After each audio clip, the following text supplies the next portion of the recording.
ఈరోజు గణపతిని పూజిస్తే అన్ని విఘ్నాలు తొలగిపోయి ఆనందంగా ఉంటారని భక్తుల నమ్మకం. వినాయక చవితి సందర్భంగా ఆ గజాననుడి జననం గురించి ఈ వీడియోలో తెలుసుకుందాం.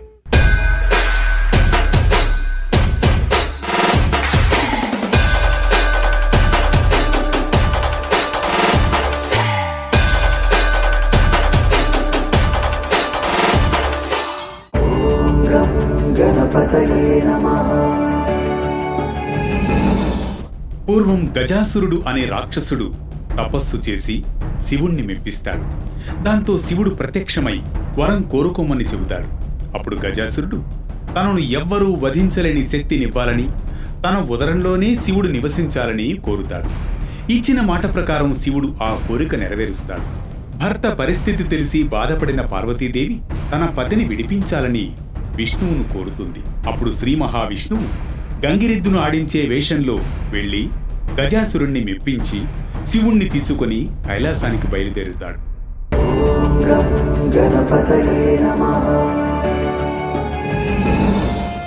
శివుడి రాక గురించి తెలుసుకున్న పార్వతి తన భర్తకు స్వాగతం పలికేందుకు సన్నాహాలు చేసుకుంటోంది. అయితే స్నానం కోసం ఉంచిన నలుగుపిండితో పరధ్యానంగా ఓ ప్రతిమ తయారు చేస్తుంది.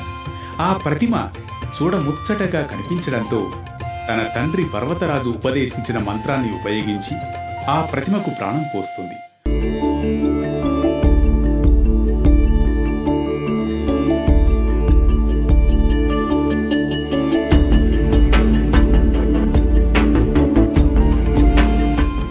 ముద్దుగా ఉన్న బాలుణ్ణి చూసి మురిసిపోతుంది.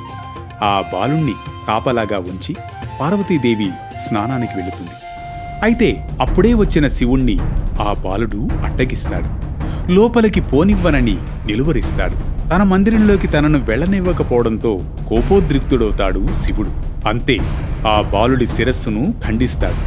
బాలుడి అరుపు విన్న పార్వతీదేవి జరిగిన ఘోరాన్ని చూసి కన్నీళ్లు పెట్టుకుంటుంది.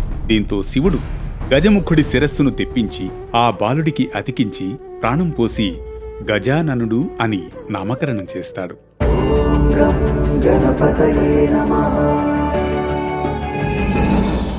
సర్వ విఘ్నాలకు ఒక అధిపతిని నియమించమని దేవతలు, మునులు, మానవులు పరమేశ్వరుణ్ణి కోరుతారు.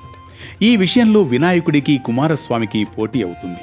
ముల్లోకాల్లోని పవిత్ర నదులన్నింటిలో స్నానం చేసి ఎవరు ముందుగా తన వద్దకు వస్తారో వారికే ఆ ఆధిపత్యం లభిస్తుందని శివుడు చెబుతాడు. వినాయకుడు నారాయణ మంత్రంతో తల్లిదండ్రుల చుట్టూ ప్రదక్షిణ చేస్తాడు. ఆ మంత్ర ప్రభావంతో ప్రతి తీర్థంలోనూ కుమారస్వామి కంటే ముందే వినాయకుడు ప్రత్యక్షమవుతాడు.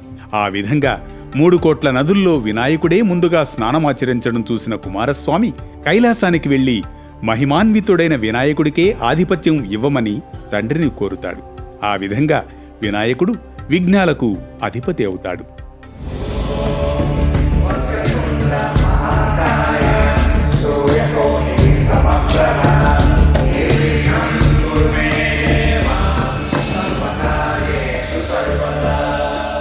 వేటు న్యూస్ యూజర్లందరికీ వినాయక చవితి శుభాకాంక్షలు. గణపతయే నమః.